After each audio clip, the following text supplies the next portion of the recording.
Amén, gloria a Dios. Muy bien.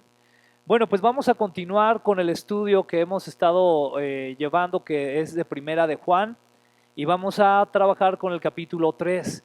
Y vamos a hablar un poco del contexto, de lo que hemos estado hablando del capítulo 1, capítulo 2, y en general de lo que hablan estos escritos de Juan, de Primera de Juan, Segunda de Juan y Tercera de Juan, que es lo que vamos a estar hablando en los siguientes domingos también.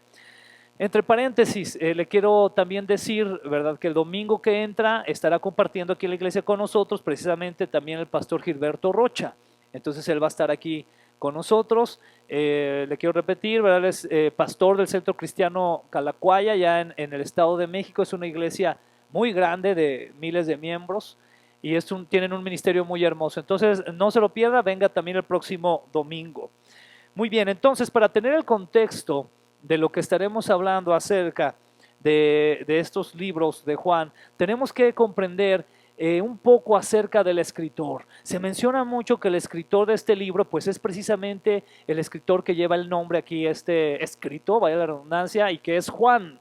No se tiene la seguridad. Hay algunos teólogos que dicen que probablemente no fue él, pero la mayoría coinciden en que este libro o estos libros fueron escritos por Juan, por el tipo de escrito, por la manera en la que narra las cosas, coinciden en que fue Juan. Es por eso que se le da este título, Primera de Juan, Segunda de Juan, Tercera de Juan.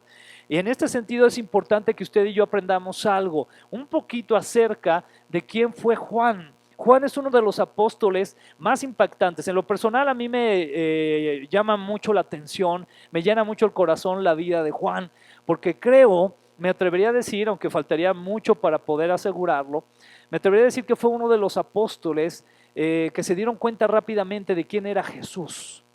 ¿Quién era ese hombre con el que estuvieron 3 años conviviendo y con quien vieron tantos milagros, tantos prodigios, tanta palabra de poder por parte del Señor Jesucristo? ¿Y por qué digo esto? Por muchas razones. Cuando vemos, por ejemplo, Juan, el libro de Juan, el Evangelio de Juan, ¿cuántos hemos leído el Evangelio de Juan? Muy importante este evangelio, ¿verdad? A diferencia de todos los otros 3 evangelios, el Evangelio de Juan habla de una manera muy profunda acerca de la naturaleza de Jesús, es decir, de quién es Jesús. Juan dice desde el principio que Jesús es Dios, cuando él expresa en este evangelio que en el principio era el verbo y el verbo era Dios. Desde un inicio Juan se daba cuenta quién era él. Para hacer un pequeño contraste, podemos ir al Evangelio de Mateo, donde nos vamos a dar cuenta que cuando inicia el Evangelio de Mateo, habla de las genealogías de Jesús. ¿Cuántos recuerdan esto? Empieza a hablar, ¿verdad?, que el hijo de fulano y luego el hijo de sutano, y empieza a hablar de todas estas genealogías, como dando a entender más también la naturaleza humana del Señor Jesucristo. Entendemos que Mateo estaba tratando de dirigirse a los judíos de su época. Sin embargo, Juan, él va más profundamente y empieza a hablar desde un principio que Jesús es Dios mismo. Y esta es una parte muy importante que usted y yo debemos de atender al momento de estudiar Primera, Segunda y Tercera de Juan. Que nos quede muy claro que el Señor Jesucristo es Dios. Porque si nosotros empezamos a tener duda en eso, entonces ya estamos naufragando como cristianos. Si un cristiano tiene la duda de que Jesucristo es Dios, entonces ya hay algo mal ahí. Hay algo que el Espíritu Santo necesita hacer en su vida para convencerlo de que precisamente Jesucristo es hombre, pero es Dios mismo también encarnado. Ya lo estuvimos hablando, ¿verdad? El domingo pasado, si no, fue el domingo pasado cuando estuvo con nosotros, antepasado, estuvo el hermano Russell, ¿verdad? Y hablaba del Evangelio, ¿no? Que es en parte reconocer y recordar que Dios mismo vino y se hizo carne y anduvo entre nosotros. Y aquí la pregunta que debemos de hacernos siempre es, ¿realmente yo creo que Jesucristo es Dios? ¿O solamente estoy en el nivel donde creo que es un gran maestro, que fue un gran sanador, que fue un gran orador, pero solo me quedo ahí? Si me quedo ahí, pues entonces estoy lejano de ser realmente un cristiano. Entonces Juan empieza a hablar de esto. También hay otras escenas interesantes en la Biblia, usted las puede estudiar. Hay una escena donde está Juan en la última cena, y en ese lugar el Señor Jesucristo les anuncia que uno de ellos lo va a traicionar. ¿Cuántos recordamos esa escena? ¿Sí? ¿Y qué pasa con la mayoría de los discípulos? Todos empiezan a preguntar, ¿acaso seré yo? ¿Acaso seré yo? Y el único que no se hace esa pregunta, ¿quién cree que fue? Juan. Incluso a Juan le dicen, pregúntale quién es. Y Juan, vamos a parafrasearlo un poquito, Juan les dice, ¿quieren saber quién es, maestro? O sea, Señor, ¿quieren saber quién es? Él tenía cierta seguridad, podríamos deducir que tenía una seguridad que él no era el traicionero, a diferencia de los demás. Algo había en su corazón que les hacía pensar, pues probablemente sea yo el que lo vaya a traicionar. Qué interesante, ¿no? Y Juan no pasa por esto. Otro aspecto de Juan muy interesante que podemos ver es que realmente Juan fue el único de los discípulos o de los apóstoles que realmente no murió como mártir. Interesante fue que sí fue puesto en aceite, pero de alguna manera no murió. Y después lo mandan a la isla de Patmos, donde él muere ya de viejo. Y esto nos da mucho a entender también como esa cercanía que tuvo Juan con el Señor. Y un último elemento que le quiero mencionar al respecto es que a Juan se le revela el libro del Apocalipsis. No es cualquier cosa, ¿verdad? Qué impactante. Y no solamente el libro del Apocalipsis como este elemento escatológico o hablando del fin de los tiempos, sino este elemento de ese Jesús que se aparece en Apocalipsis. ¿Cuántos recordamos ese Jesús que aparece en Apocalipsis? No es el mismo Jesús que anduvo caminando por las calles, sanando a los enfermos, proclamando el evangelio. No es el mismo Jesús. Cuando usted va a Apocalipsis se va a dar cuenta que Juan narra a un Jesús poderoso. Dice que su rostro era como el sol cuando resplandece en su fuerza. ¿Cuántos de aquí pueden ver el sol directamente?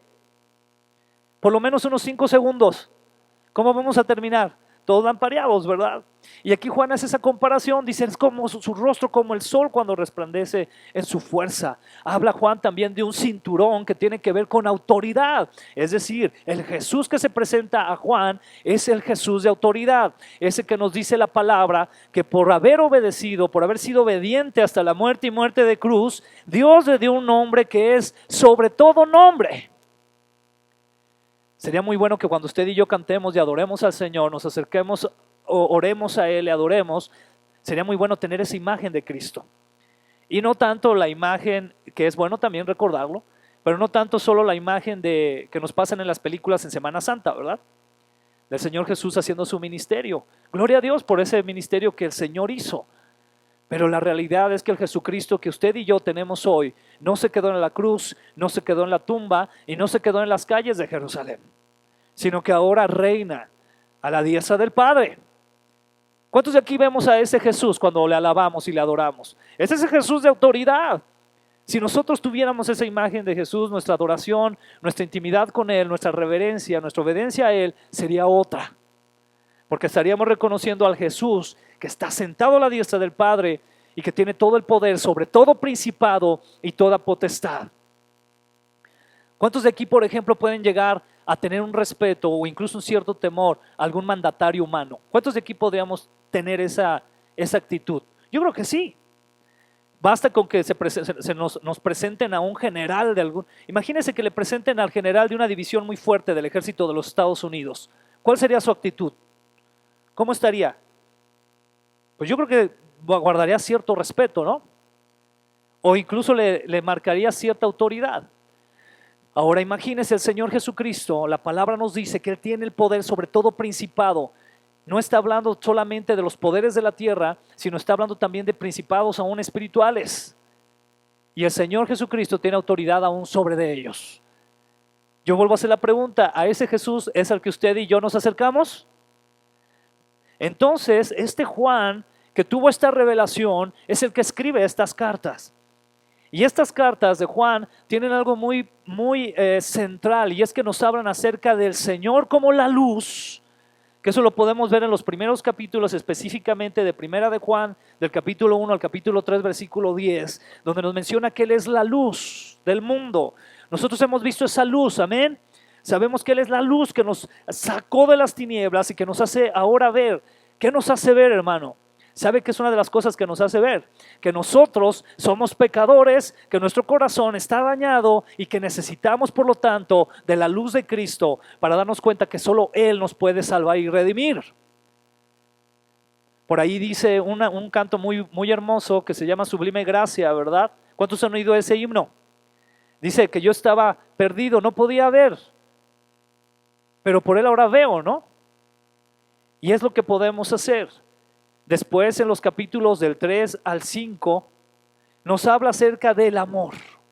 Y eso es más o menos el centro de lo que vamos a ver aquí en este capítulo 3 de Primera de Juan. Y nos vamos a dar cuenta cómo Juan persuade a los creyentes a permanecer firmes en lo que ya dicen creer. Le voy a dar otro dato acerca de Juan, de por qué escribe Juan estas cartas.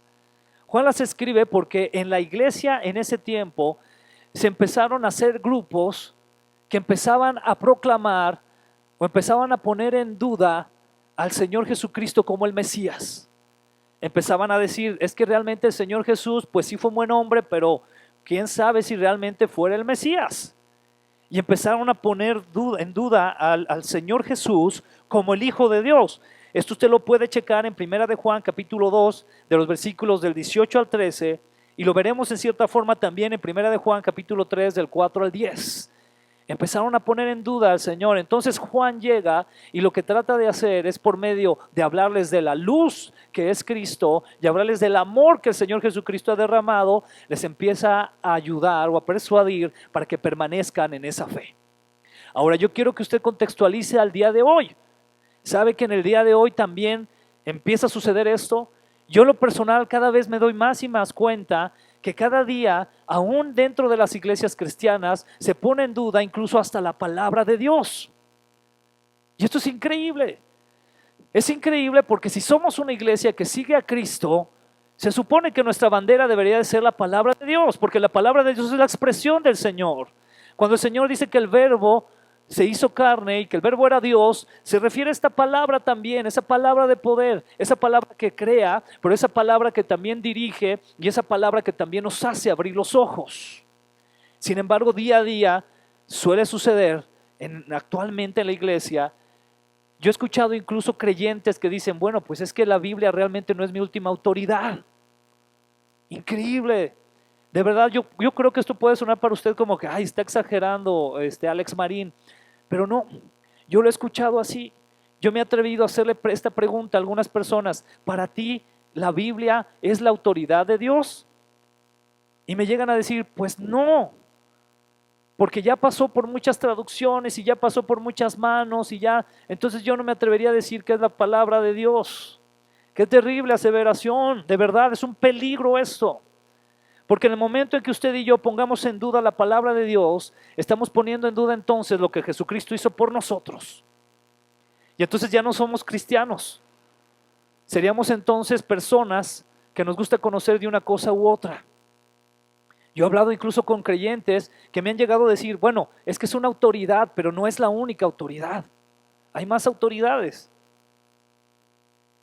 Estamos entrando en esta área de peligro. Por eso para mí es muy importante que usted y yo veamos este contexto de estas cartas de Juan, porque Juan estaba pasando por algo muy similar. Y entonces Juan lo que hace es decirle a los creyentes, permanezcan en la fe que han creído. ¿Cuál es la fe que hemos creído? Hemos creído que Jesucristo es el Hijo de Dios, que vino para hacer el sacrificio perfecto por nuestros pecados y que dejó establecida su palabra para que nos pueda guiar al Señor. Eso es lo que usted y yo tenemos que creer.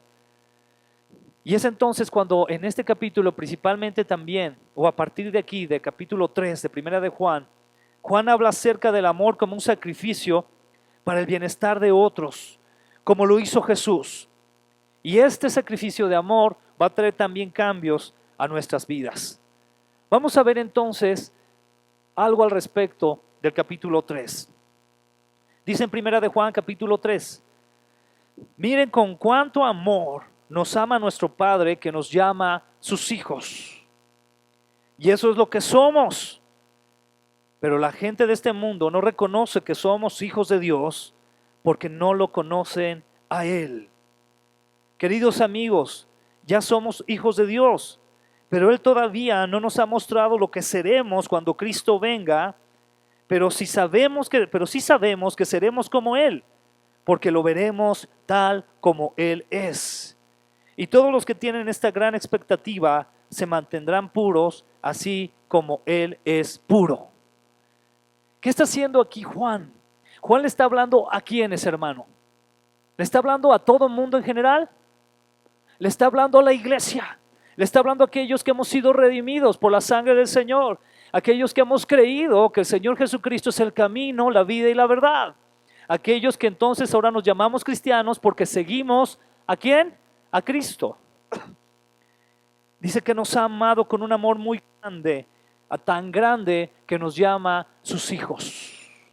Yo se lo quiero poner de esta manera. ¿Cuántos de aquí alguna vez fueron muy dañados por alguna persona? Levanten la mano. Así muy dañados que en su corazón les pegó y dijeron, ¿cuánto daño me hizo esta persona? Yo creo que todos alguna vez, ¿cierto? Muy bien. Pues yo quiero que usted haga esta comparativa. Imagínese que esa persona que fue muy dañada, esa persona que fue muy dañada es Dios. Y nosotros somos los que lo dañamos profundamente. Ahora yo quiero que usted imagine lo siguiente. Quiero que usted se imagine que esa persona se acerca a usted, esa persona que le hizo tanto daño. A mí me gustaría que incluso se lo traiga a la mente esa persona. Que lo traiga a la mente. Y entonces usted le da una oportunidad de redención a esa persona. No ella a usted. Es decir, ella no viene y le pide perdón. Sino usted va y de alguna manera usted dice, mira, quiero hacer las paces contigo. Hay una manera de que hagamos las paces. Y entonces esa persona accede y dice, sí, está bien, ahora reconozco que he hecho malas cosas, vamos a hacer las cosas bien. Pero usted llega a un grado de amistad con esa persona que la llega a llamar hijo o hija. O la llega a amar como a un hijo o a una hija. Algunos de los que estamos aquí seríamos realmente capaces de amar, porque sabemos lo que somos capaces de hacer por nuestros hijos, ¿verdad que sí? Entonces, algunos de nosotros realmente seríamos capaces de amar a una persona que nos dañó profundamente, que nos traicionó, que nos insultó, que nos vituperó. ¿Seríamos capaces de amarla al grado como a un hijo? ¡Wow! Pues le tengo una noticia. Eso fue lo que hizo el Señor con nosotros. Nosotros éramos enemigos de Dios. Nosotros habíamos ofendido al Señor. Y Él derrama su amor con nosotros a través de Cristo Jesús, nos da la oportunidad de reconciliarnos con Él y no solamente queda ahí, sino que nos llama hijo o hija. ¡Qué tremenda bendición! ¿No será muy grande el amor del Padre a nosotros? Es muy grande, es más de lo que usted y yo merecemos. Definitivamente no mereceríamos por nuestros hechos ser llamados hijos de Dios. Pero entonces Juan establece mucho esto. Dice, miren con cuánto amor nos ama nuestro Padre que nos llama sus hijos. Y dice ahí entre signos de admiración, y eso es lo que somos. Somos sus hijos. ¿Cuántos creen que somos sus hijos? Eso es lo que somos, nos ha adoptado. Y vemos ahí ese amor que derrama en nosotros, que es el mismo amor que Él quiere que derramemos también unos con otros como sus hijos. Pero dice algo muy interesante. La gente de este mundo no reconoce que somos hijos de Dios porque no lo conocen a Él. Necesitas conocer a Dios para reconocer que puedes llegar a ser hijo de Dios o que hay quienes ya son hijos de Dios. Y aquí es donde encontramos una de esas diferencias tan claras de que no todos realmente en el mundo son hijos de Dios. Y sé que esta palabra no suena inclusiva y sé que la inclusión está de moda. Pero te tengo una noticia, la realidad es que conforme la palabra no todos son hijos de Dios. Suena duro, ¿verdad que sí? Y rompe nuestras emociones y sentimientos. Yo sé que puede romper eso. Yo sé que puede aludir así como, oh, pero qué mal plan te ves, qué mala onda. No. Y Juan lo dice un poco más adelante. Pero nosotros, por la gracia del Señor, hemos sido llamados por su gran amor, sus hijos. Y por eso dice también en la parte final del versículo, y de esta parte, dice, y todos los que tienen esta gran expectativa se mantendrán puros, así como Él es puro. ¿Cuál expectativa habla? De la expectativa de que un día nos veremos tal como Él resucitó. Vamos a la siguiente parte. Dice así la palabra. Dice así, quiero que usted vea algo muy interesante aquí. Está hablando aquí primero que del amor de Dios, amén, del amor de Dios hacia nosotros. Aquí quiero que usted vea lo siguiente. Muchas veces cuando hablamos del amor de Dios, hablamos de un amor de Dios como si fuera un amor que no toma en cuenta los pecados. Es decir, un amor tan grande que aunque usted y yo nos hemos acercado o nos acercáramos a Cristo y seguimos en nuestras conductas pecaminosas y pecaminosas y ahí estamos, y pensamos, es que Dios es amor, Dios me va a amar tal y como soy porque Él es amor, me ha amado tanto que me ha hecho su hijo. Y entonces aquí Juan hace un contraste muy interesante y dice lo siguiente: todo el que peca viola la ley de Dios. ¿Todo el que qué? Dice, porque todo pecado va en contra de la ley de Dios. ¿Cuáles pecados? Todos. Aquí no podemos decir que sea un pecado u otro. Todo pecado viola la ley de Dios. Y dice enseguida, y ustedes saben que Jesús vino para quitar nuestros pecados y en Él no hay pecado. Y viene el siguiente versículo: todo el que siga viviendo en Él no pecará, pero todo el que sigue pecando no lo conoce ni entiende quién es Él. Es una palabra dura, ¿verdad?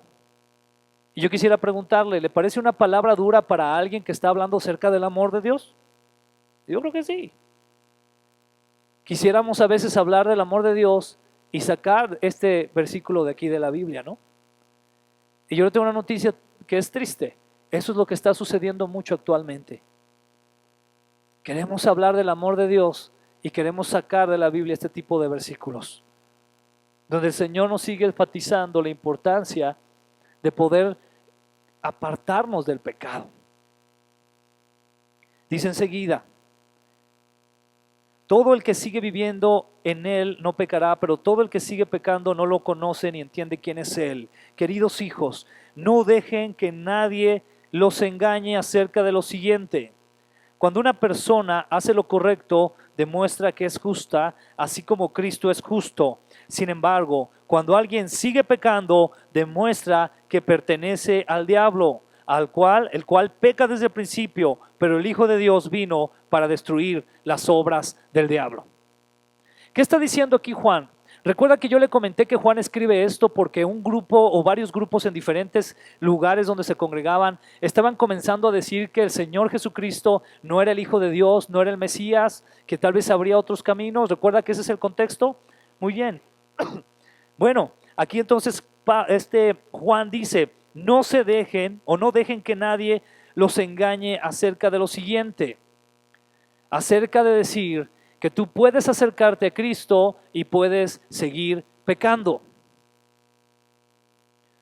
Lo voy a contextualizar de una manera en la situación en la que estamos viviendo actualmente, del tipo de contexto social en el que estamos viviendo actualmente.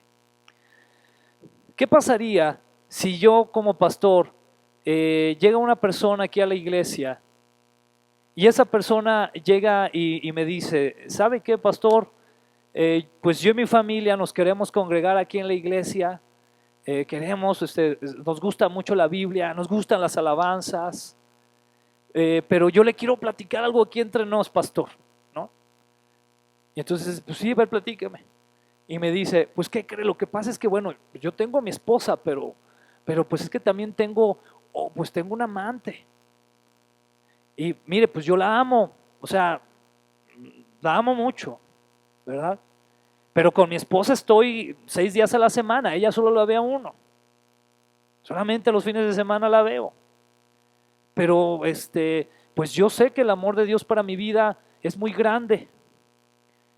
Entonces yo quiero pues congregarme y quiero pues estar en la iglesia, pero quiero que usted sepa esto, ¿verdad? Que yo entiendo el amor de Dios, entiendo la gracia de Dios sobre mi vida, ¿verdad? Y sé que Él me ama, me ha hecho su hijo. Porque su salvación para mi vida es algo que no depende de mí. Entonces, pues yo quiero que usted lo sepa. ¿Qué pasaría si yo le digo a esta persona, no te preocupes, ven, ¿verdad? Adelante, aquí son bienvenidos. Es más, el día que también puedas me presentas ahí a tu amante también para conocerla, orar por ella. tráete a las dos, tráetela a la iglesia, ¿verdad? Y aquí vas a ver, y ustedes sigan viniendo. Estaría haciendo todo lo contrario de lo que dice aquí Juan. Porque aquí dice la palabra, o sea, que el que sigue pecando, yo estaría consintiendo eso. Ahora le tengo aquí una noticia. La realidad es que obviamente la iglesia muchas veces está llena de este tipo de casos. No específicamente el que yo le estoy mencionando, pero hay otro tipo de pecados. Porque está hablando aquí de pecados, ¿correcto? Y obviamente como iglesia nosotros vamos a tener las puertas abiertas para que llegue y se congregue quien quiera. Pero nunca de nuestra boca va a escuchar el que le digamos, no le hace, tú síguele, sigue adelante, no le hace. No. ¿Cuál es nuestro deber? Hacerle ver su situación. Para empezar, ¿sabe por qué, hermano? Porque no es algo que nosotros le vamos a hacer ver, es algo que la Biblia ya expresa. Y si nosotros estamos buscando agradar al Señor conforme a las Escrituras, le vamos a hacer ver eso. ¿Por qué le digo esto? Ahora se lo voy a decir ya en un caso más real y más actual, ¿ok? Hemos hablado mucho en cuestión, por ejemplo, de la ideología de género y nos hemos enfocado mucho a estos aspectos en cuanto a una persona, esta disforia de género que se le llama, que llegan a pensar que ya no son más hombres o mujeres, sino que pueden ser incluso hasta extraterrestres con un tipo sexual diferente, ¿no? ¿Se recuerda que hablamos de las 121 diferentes o más de 120 aspectos, ¿ok? Y vimos en la palabra de Dios cómo la palabra de Dios es muy clara al respecto, ¿verdad? Y en una lista muy amplia de pecados, entre ellas dice que ni los afeminados, ni los homosexuales, ni los que se echan con varones heredarán el reino de los cielos. ¿Es complicado comprender eso? Creo que es muy claro, junto con otros pecados. Aquí no quiero decir que un pecado es más grande que otro, ¿ok? Porque aquí mismo Juan está diciendo que todos los pecados nos apartan del Señor. Pero el problema es que actualmente incluso hay iglesias donde se les dice, ven, congrégate, sigue viviendo como tú estás viviendo, eso lo respetamos. Es más, hasta te ponemos en ¿cómo se dice? Un pedestal, porque es muy valiente lo que estás haciendo. Ir en contra de la corriente. Entonces sigue aquí, Dios te ama. ¿A qué estamos arriesgando a esas almas realmente? A que vayan al infierno. Porque el Señor no miente. Es muy diferente a que usted y yo nos acerquemos a la iglesia con nuestras cosas que traemos atrás, con nuestros pecados, muchos de ellos ocultos, pero lleguemos con una mentalidad, Señor, quiero que me transformes. Sé que estoy mal, sé que esto que estoy haciendo no te agrada, sé que esta manera de vivir no te agrada. Necesito de tu gracia, necesito de ti. Hay una gran diferencia entre eso y una gran diferencia entre decir, Señor, le sigo como estoy, tú me amas. Es una gran diferencia de verdad. Pero estamos llegando a un grado donde incluso la misma iglesia está empezando a extender críticas en relación a que no, es que esta iglesia no tiene amor porque no recibe a gente así o nada más los critica. No, hermano, no, ese no es el contexto. El contexto es que usted y yo somos pecadores y que usted y yo necesitamos de la gracia de Dios y que para necesitar de la gracia de Dios necesitamos reconocer al Señor. ¿Sabe cuál es el principal elemento o uno de los principales elementos de adoración delante del Señor? El reconocerle. Y eso usted lo puede ver en Romanos capítulo 1. Y en Romanos capítulo 1 usted va a ver y se va a dar cuenta que dice que hubo un grupo de personas que no reconocieron a Dios. A pesar de saber que Él era Dios, así lo dice Romanos, pero dice no le reconocieron como a Dios. Dice, por eso Dios los entregó a su manera de vivir, porque no le reconocieron. Una de las grandes diferencias en un creyente es reconocer quién es Él y reconocerlo en Cristo Jesús. Amén. Y esa es parte muy importante. Por eso aquí dice, o decía aquí Juan, queridos hijos, no se dejen o no dejen que nadie los engañe acerca de lo siguiente. Cuando una persona hace lo correcto, demuestra que es justa, así como Cristo es justo. Sin embargo, cuando alguien sigue pecando, ¿qué dice aquí?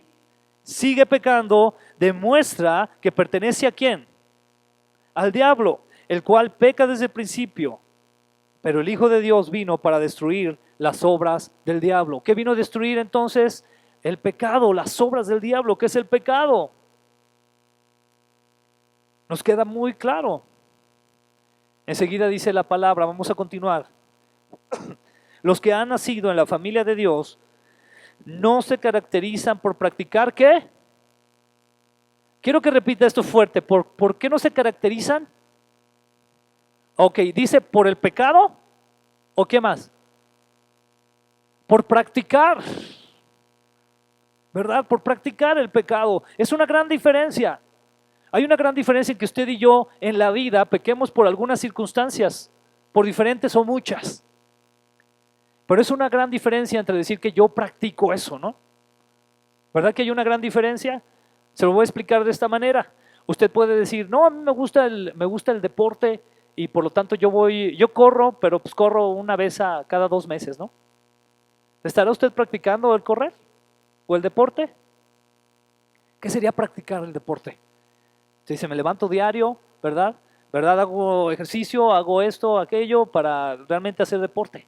Diario lo estoy haciendo. Eso es practicar. Es un hábito constante. Entonces usted y yo no podemos decir que somos creyentes si practicamos el pecado. ¿Estamos aquí? Hay una gran diferencia en esto entonces. Y nos lo dice muy claramente, los que han nacido en la familia de Dios no se caracterizan por practicar el pecado porque la vida de Dios está en ellos. Así que no pueden seguir pecando porque son hijos de Dios, es decir, no pueden seguir practicando. Por lo tanto, podemos identificar quiénes son hijos de Dios y quiénes son hijos del diablo. Palabra complicada, ¿verdad que sí? ¿Esto está de moda decir eso? ¿Hay hijos de Dios y hay hijos del diablo? Imagínense que a mí me invitan a un programa de amor y de paz, que se llama Amor y Paz, ¿verdad? Uno de esos programas de la mañana, ¿verdad? Y que me digan, ¿y usted qué opina del amor y de la paz y de Dios, ¿verdad? Y que yo les diga, bueno, pues yo opino que unos son hijos de Dios y otros son hijos del diablo. No porque lo diga yo, porque lo dice la palabra, ¿verdad? ¿Qué cree que van a hacer conmigo en ese programa? Van a poner el de fallas técnicas, ¿verdad? Fallas técnicas. Y nunca más me van a invitar. Pero nosotros cada día nos hemos ajustado más a lo que la cultura nos quiere decir que hagamos. Bueno, pues es que, míralo, pobrecito, se ve tan bonito, así ahora que se operó, ¿verdad? Ahora ya es un transexual, qué bonito, qué hermoso, mira cómo trata a los niños, los trata mejor que mi familia, ¿no? Hemos caído en eso.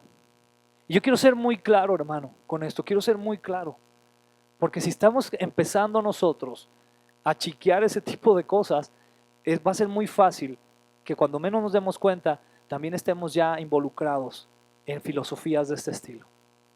Y debemos de cuidarnos mucho de eso, por lo que dice la palabra del Señor. Dice enseguida, por lo tanto, como se los leí, podemos identificar quiénes son hijos de Dios y quiénes son hijos del diablo. Todo el que no se conduce con rectitud y no ama a quienes. Interesante, ¿verdad? Y no ama a los creyentes, no pertenece a Dios. Cada vez más y más surgen grupos que están autocriticando. ¿Por qué es una autocrítica? Porque lo más increíble es que han salido de las mismas iglesias. Y estos grupos están criticando a la misma iglesia. Hay un predicador, perdón que voy a usar este ejemplo, discúlpeme que tenga que usarlo, pero quiero contextualizar, amén. O sea, no quiero estar divagando, sino quiero contextualizar en cosas reales. Hubo un predicador muy famoso, de nombre es Joshua Harris, y él escribió un par de libros muy buenos. Yo incluso llegué a recomendar esos libros, ¿verdad? Uno de ellos se llamaba Le dije adiós a las citas amorosas, y otro libro le dije sí al cortejo. Regularmente se lo recomendaba a los chicos que estaban en ese momento de su vida. donde él daba consejos bíblicos muy sanos al respecto. Pero ahora Joshua Harris ha declarado públicamente, porque su libro fue un bestseller, imagínense, de los libros más vendidos del mundo, y ahora él ha declarado lo siguiente, ha declarado lo que precisamente pasaba en las iglesias cuando Juan escribe esto. Él dijo, quiero decirles que bueno, creo que estaba equivocado y muy probablemente Jesús no sea el único camino y haya otros. Usted puede leerlo eso fue lo que dijo. Puede buscarlo en su Facebook. Y ahora le está encabezando marchas con los grupos LGTB. Se divorció de su esposa, dejó a sus hijos y ahora está encabezando este tipo de grupos porque él dice que estuvo equivocado, pero dice que da a entender que su equivocación fue como algo como bueno, pues es que lo intenté hacer bien, ¿verdad? O sea, entonces es bueno también corregir. ¡Wow! Y yo he visto comentarios incluso en Facebook. Leí un comentario que decía, probablemente Joshua Harris se salió de la iglesia porque se dio cuenta de lo mal que estaba, algo así. ¡Wow! De creyentes. ¿Dónde está nuestra vista? Y eso a mí lo que me da a entender, hermano, ¿sabe qué es? Que no estamos escudriñando las escrituras, que no estamos teniendo comunión con el Señor. Porque cuando no estamos en comunión con el Señor, cuando no escudriñamos las escrituras por amor al Señor, por conocerle más, cualquier viento de doctrina y filosofía nos va a hacer a un lado, nos va a hacer pedazos, nos va a confundir. ¿Cuánta falta hace que vayamos a los rudimentos de la palabra, abracemos la palabra y la podamos defender? Es algo que usted y yo tenemos que hacer. Continúa aquí la palabra. Dice los siguientes versículos. Este es el mensaje que ustedes han oído desde el principio. ¿Desde cuándo?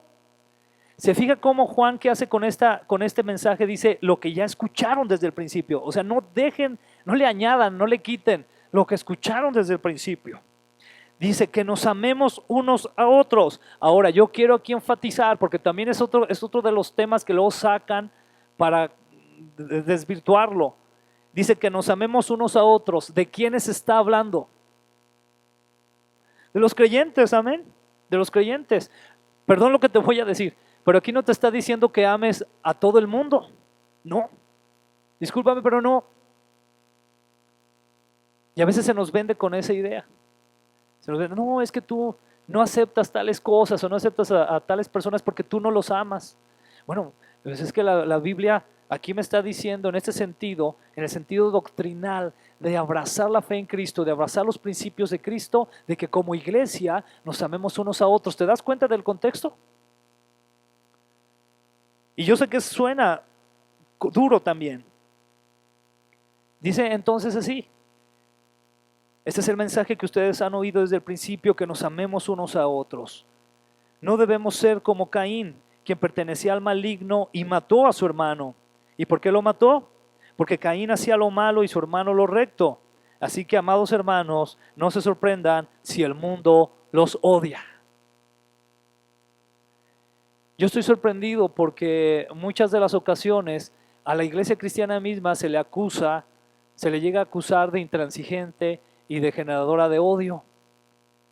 Pero yo lo invito, siendo muy práctico, a que usted vea las manifestaciones que se están dando y se dé cuenta quiénes realmente están mostrando actitudes de odio. Quiénes están dañando. Quiénes están haciendo o comportándose de una manera que dista mucho del amor, ¿verdad? Que a veces se habla. Y aquí vemos esto. Así que, amados hermanos, no se sorprendan si el mundo los odia. Qué increíble, ¿verdad? Ayer en la marcha que hubo 2 o 3 personas, por ahí alguien me comentaba, ¿verdad? Opuestas con otro tipo de pensamiento, y lo que estaban haciendo desde su esquina era pues estar ofendiendo a todos los de la marcha. Lo que decían era, groserías, alusión a sus mamás, etcétera, etcétera. Vemos ahí entonces el contraste, ¿no? Hay algo ahí que está sucediendo que el mundo quiere que lo veamos de otra manera, pero si vamos a la Escritura nos va a dar luz. Vamos a continuar. Dice, si amamos a nuestros hermanos, ¿qué? Creyentes, queda muy claro, ¿verdad? Si amamos a nuestros hermanos creyentes, eso demuestra que hemos pasado de muerte a vida. Pero el que no tiene amor sigue muerto. Todo el que odia a su hermano, a un hermano, en el fondo de su corazón es un asesino. Y ustedes saben que ningún asesino tiene la vida eterna en él. Continúo. Conocemos lo que es el amor verdadero porque Jesús entregó su vida por nosotros. De manera que nosotros también tenemos que dar la vida por nuestros hermanos. ¿Por quiénes? Si alguien tiene suficiente, y fíjese, aquí vaya una parte bien práctica. ¿Estamos listos para esto? Si alguien tiene suficiente dinero para vivir bien y ve a un hermano en necesidad, pero no le muestra compasión, ¿cómo puede estar el amor de Dios en esa persona? Entonces ya lo lleva a la practicidad, ¿nos damos cuenta? Si tú estás viendo a alguien en necesidad y tú lo puedes ayudar y es tu hermano en la fe, ¿qué tienes que hacer? Ayudarlo. Ni siquiera debes de dudarlo. Debes de ayudarlo. Es más, ni siquiera debes de preguntarle. Cuando menos vea, tú ya estás ahí ayudándolo. Dice enseguida, queridos hijos, que nuestro amor no quede solo en palabras. Mostremos la verdad por medio de nuestras acciones. Nuestras acciones demostrarán que pertenecemos a la verdad. Entonces estaremos confiados cuando estemos delante de Dios. Y entonces aquí Juan también hace esta comparación. Tu amor no solamente se debe de quedar en palabras, sino que debe de ir a las acciones. De una u otra manera debemos amar y siempre vamos a tener oportunidades de amar. Necesidad hay donde quiera. Pero aquí fíjese muy bien, el enfoque está principalmente ¿en dónde? En los creyentes. Yo quiero que usted se enfoque bien porque aquí Juan está hablándole a los creyentes. Aquí no está hablando tanto, por ejemplo, como lo que hemos tratado también de hacer, no está hablando tanto en este momento acerca de ayudar, por ejemplo, con el comedor que queremos tener en algún momento o cuando salimos a regalar ropa. No, está hablando de ¿quiénes? De los creyentes. ¿Cuántos de aquí son creyentes? ¿Usted está al pendiente de las necesidades de su hermano? Yo creo que sería bueno hacerlo cada vez más y más. Dejar de convertirnos o dejar de ser una iglesia solamente de cada 8 días y estar más al pendiente unos de otros. Eso sería maravilloso. Yo sé que alguno que otro lo hace, pero qué bueno sería extenderlo y llegar a tener la confianza incluso entre nosotros como creyentes hasta de pedir apoyo. ¿Sabes qué, hermano? Estoy pasando ahorita por una situación difícil. ¿Me podrán ayudar? Y eso va a venir a partir de conocernos cada día más y más. Y eso es una cosa que también hace el amor, cuando nos podemos conocer más y más. Qué bueno fue ahora esta salida que se tuvo, ¿verdad, al Sabinal? Qué bueno fue ahora ese juego que tuvimos de básquet. Qué bueno será que podamos seguir compartiendo. Cuando salimos a compartir la palabra, también podemos convivir, nos podemos conocer más. Podemos saber de nuestras necesidades y ayudarnos. Y es mucho de lo que aquí está hablando Juan. Dice enseguida, conocemos lo que es el amor verdadero porque Jesús entregó su vida por nosotros, de manera que nosotros también tenemos que dar la vida por nuestros hermanos. Eso lo leímos ya, voy a continuar. Queridos hijos, que nuestro amor no quede solo en palabras, mostremos la verdad por medio de nuestras acciones. Nuestras acciones demostrarán que pertenecemos a la verdad, entonces entraremos confiados cuando estemos delante de Dios. Vamos a continuar. Dice enseguida, vamos casi terminando. Aun si nos sentimos culpables, Dios es superior a nuestros sentimientos y Él lo sabe todo. Queridos amigos, si no nos sentimos culpables, podemos acercarnos a Dios con plena confianza. Wow, aquí está hablando de algo muy interesante también, que también está quedando fuera de moda cada vez más en la iglesia cristiana, de un sentimiento de culpabilidad. Cada vez lo hacemos a un lado, ¿verdad? De eso. Y sabe, hermano, que si nosotros nos esforzamos cada día en agradar más al Señor, en hacer su voluntad, en apartarnos del pecado, porque es una lucha que todos tenemos. ¿Alguien aquí no lucha con el pecado? Todos tenemos esa lucha con el pecado, pero si usted y yo, en el nombre del Señor, con la ayuda del Espíritu Santo, nos esforzamos cada día a apartarnos más y más del pecado, ¿sabe qué va a suceder? También nos vamos a acercar con más confianza al Señor. Es lo que dice aquí. Con más confianza, porque la realidad es que a veces por nuestra forma de vivir, nuestra propia conciencia nos traiciona, nos llama el sentimiento y a veces no nos sentimos tan seguros de acercarnos al Señor. ¿A quién le ha pasado algo así? Y esto no quiere decir que si eres salvo o no, esto quiere decir de cómo está tu comunión con el Señor. Pero si tú te estás esforzando por agradarle, por buscarle cada día más, por apartarte de aquello que a Él le desagrada, entonces vas a tener cada día más y más confianza de acercarte a Él. Interesante ver que esto lo escriba un apóstol que estuvo tan cerca del Señor. ¿Sabe cuál era uno de los sobrenombres del apóstol Juan? El amado. Nos narra la palabra que el apóstol Juan se recostaba en el hombro del Señor, cosa que no hacían los demás. Había una cercanía, se acercaba con confianza. Le voy a dar otro dato más de Juan. Juan fue el único que verdaderamente de todos los apóstoles estuvo a los pies de la cruz cuando el Señor Jesucristo derramó su vida por nosotros. ¿Eso nos dirá algo? Yo creo que nos dice mucho. Nos dice mucho. La confianza. ¿Acaso vemos allí un Juan preocupado porque lo arrestaran también? Porque lo fueran a reconocer y fueran a decir, él también era de los que seguían a Jesús, como lo hicieron con Pedro. ¿Qué vemos a Juan? Lo vemos ahí. Confiado. También fue uno de los que se acercó a la tumba. Corrió. Aspectos muy interesantes que podemos ver acerca de él y que él menciona acerca de esta confianza que debemos de tener hacia el Señor. Dice enseguida, y recibiremos de él todo lo que le pidamos. ¿Por qué? ¿Qué dice enseguida, hermano? No se alcanza a leer, ¿verdad? Porque le obedecemos y hacemos las cosas que le agradan. También mensaje poco popular actualmente, ¿a poco no? El estar diciendo, hermano, esfuérzate por obedecer al Señor, esfuérzate por agradarle.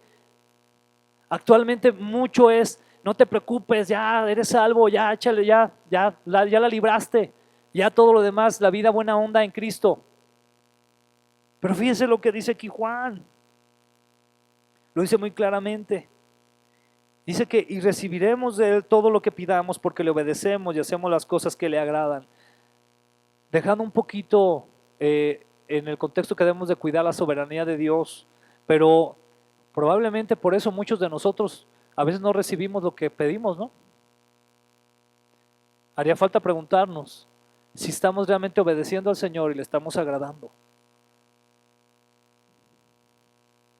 Y eso es una pregunta que cada uno debemos de hacer, ¿no? Porque muchas veces nos acercamos, Señor, ayúdanos en esto, danos esto, por favor, Señor, esto y esto, pero ¿estoy agradándole? ¿Me estoy acercando a Él? ¿Le estoy obedeciendo? ¿Cómo está mi vida delante de Él? Es un nivel de confianza muy alto, porque es un nivel de confianza que tiene que ver con obedecerle y con agradarle. Dice, y su mandamiento es el siguiente. Debemos creer en el nombre de su Hijo. ¿Cuál es el mandamiento?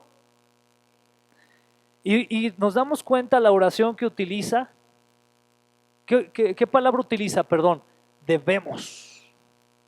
Debemos. Debemos creer en el nombre de su Hijo Jesucristo. ¿Por qué dice esto Juan? Una vez más lo repito. Porque en ese momento muchos estaban dejando de creer en Jesús como el Hijo de Dios, como actualmente comienza a suceder. Y entonces dice enseguida, y amarnos unos a otros, así como Él nos lo ordenó. Los que obedecen los mandamientos de Dios, ¿permanecen en qué? en comunión con Él. Y Él permanece en comunión con ellos. Yo no quiero, hermano, casi estamos terminando, pero yo no quiero confundirte. Yo no quiero que esto suene religioso. Amén. O sea, yo no quiero que esto suene, uy, qué religioso está sonando este mensaje. No. Yo lo que te estoy compartiendo el día de hoy es, si tú realmente quieres una comunión bien personal con el Señor, si tú realmente anhelas intimar con el Señor, si tú realmente anhelas llegar a esa presencia de Dios, donde tú recibes esa revelación de su palabra, donde tú recibes esa paz, donde tú recibes esa confianza en Él, donde tú recibes esa plenitud que Él te da, debes de obedecerle y agradecerle y agradarle. Es lo que tú y yo debemos de hacer, obedecerle y agradarle. Y eso, tristemente, hermano, cada vez queda menos de moda, está menos de moda aún en los círculos cristianos. A mí me puede mucho esto en mi corazón, porque primeramente me pega a mí. Y yo sé que también a muchos de los que estamos aquí me puede que estemos suavizando tanto la palabra de Dios, me puede que estemos entrando en un tiempo de vida donde todo Dios, todo nos lo pasa por alto. Estamos creyendo en un Dios que se tapa los ojos cuando estamos haciendo algo que no le agrada. Estamos creyendo en un Dios que dice, bueno, le voy a dar chance. Y estamos cayendo en un grave peligro. Porque lo primero que estamos diciendo al comportarnos así es, no me interesa relacionarme contigo, Señor. ¿Sabe usted que Dios es un Dios santo? Y que la palabra misma lo menciona 3 veces santo. Él no va a permitir, Él no puede darse el lujo de apegarse a lo que está sucio, a lo que está con pecado. No puede hacerlo, porque si Él hiciera eso, imagínese, Él mentiría a sí mismo. Y esto tiene que ver con una cualidad preciosa del Señor. ¿Sabe cuál es esa cualidad? Que la cualidad del Señor es que Él no cambia. Él es el mismo de ayer y hoy y por los siglos. Demos gracias a Él por eso, de verdad, que demos muchas gracias porque Él no cambia. ¿Sabe por qué? Porque usted y yo sí cambiamos. Usted y yo podemos tener tiempos de vida donde somos bien buena onda. Y tiempos de vida donde como ya se nos atravesó el del carro, ya la traemos con todo el mundo. Cambiamos, ¿verdad? Que somos muy, ¿cómo es la palabra? ¿Cómo, perdón? Bueno, como ambiguos, drásticos, cambiamos, ¿verdad? Lábil, es decir, que de repente estamos contentos, inestables, de repente estamos alegres, estamos enojados. Y a veces incluso nuestra relación con los demás depende de eso, ¿a poco no?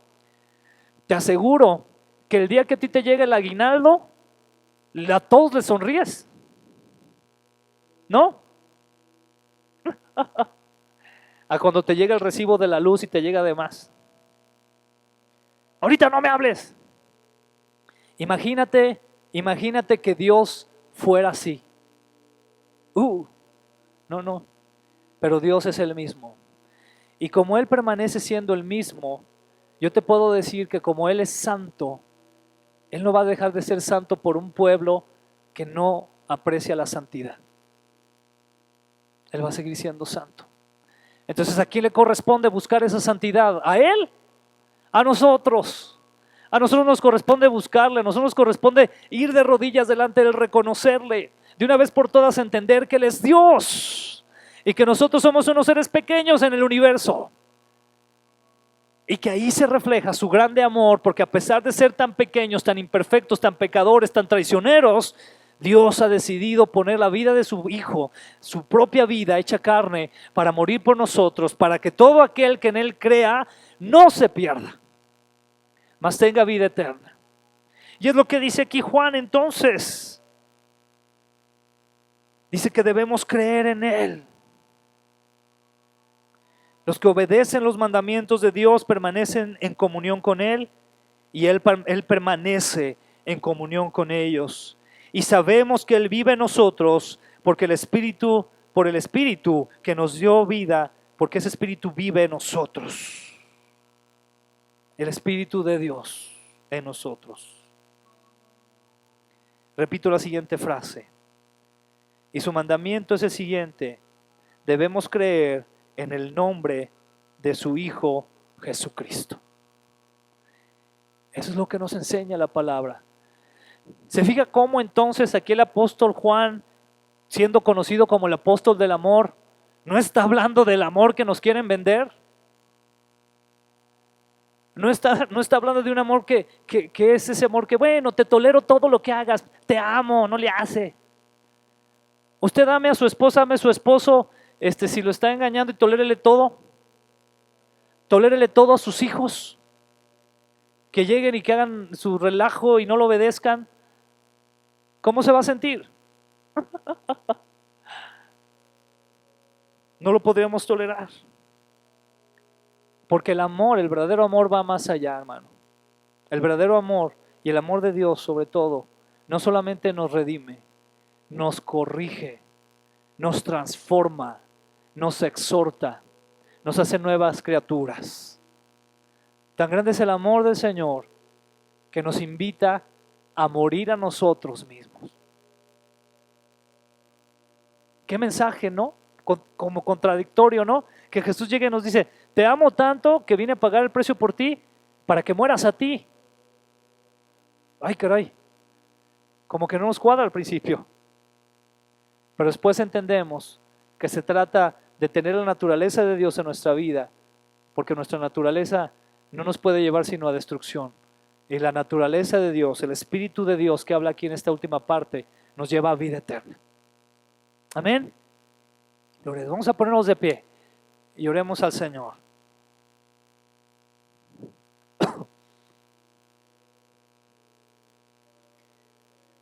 Y ahí en su lugar, hermano, yo le invito a que usted, de manera muy personal, si hemos estado practicando el pecado, si hemos estado desobedeciendo al Señor, si hemos estado cayendo en acciones que nos apartan de nuestra comunión con Él, yo le quiero invitar a que se ponga a cuentas con el Señor, a que nos pongamos a cuentas con Él. Este es un buen momento. Y quiero invitarle a que, como dice Romanos 12, que Él nos ayude a no conformarnos a este mundo, a esta cultura, sino que seamos transformados por medio de su palabra, por medio de comprender su palabra, de comprenderle a Él. Señor Dios, nos acercamos a ti, Señor, reconociendo que tú eres un Dios santo, santo, santo.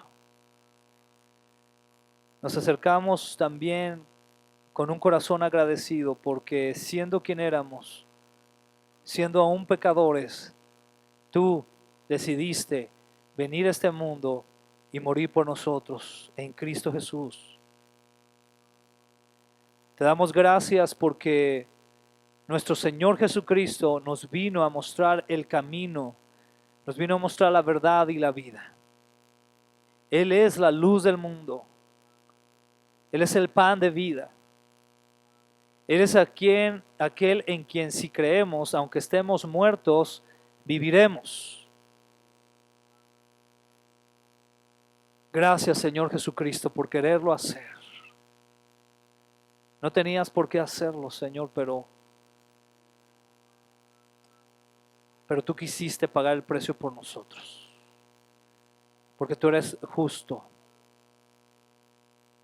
Gracias, Señor.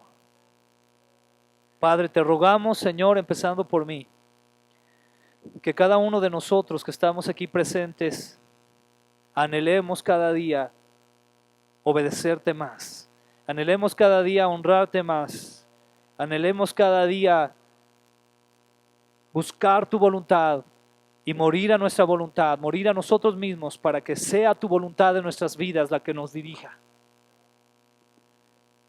Ayúdanos, Señor, te necesitamos porque somos débiles. Pero ahí es donde sabemos, Señor, que con tu ayuda podemos hacerlo. Pon en nuestro corazón el anhelo, pon en nuestro corazón la fuerza. Como dice tu palabra, Señor, cuando nos enseñaste a orar a ti. Ayúdanos, Señor, a vencer la tentación. No nos dejes caer en tentación. Líbranos del mal, Señor.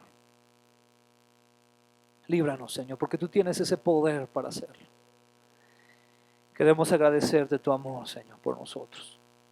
Gracias, Señor. Y yo te ruego también que como nos enseñas aquí en esta carta de Juan, aprendamos cada día, Señor, más a amarnos los unos a los otros. Amarnos verdaderamente los unos a los otros. No caer en el cliché, Señor, sino mostrar acciones de amor. Ayúdanos, Señor, que cada día se haga más y más realidad el nombre que tú nos has dirigido tener en esta iglesia, de tener esa coinonía entre nosotros. Guíanos, Señor, ayúdanos. Te necesitamos, Padre. Te necesitamos, Señor. En nombre de Jesús. Amén, Señor.